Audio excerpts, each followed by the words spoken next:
is Erin Fisher, Technology Integration Facilitator for the East Bridgewater Public Schools, and this is an overview of the new EdPuzzle and Screencastify integration.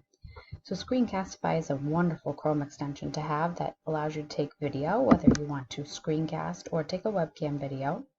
And now you can even export your Screencastify videos directly into EdPuzzle. The advantage to using EdPuzzle is then you can then record statistics on your data, such as what students watched your video. You can add questions to the video and force the video to pause where students can answer those questions. And you have some editing options as well with the video inside EdPuzzle.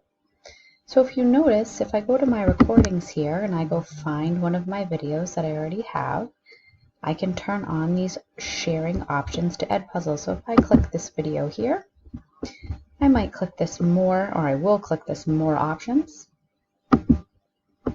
I will then click add more share options, and I can turn on my EdPuzzle. Then I will head back to my recordings, and you will notice now I have EdPuzzle right here, so I can put my videos that I make in Screencastify directly to EdPuzzle. And then once I log into EdPuzzle, I can then manipulate the video how I would like. Enjoy! This is a great addition.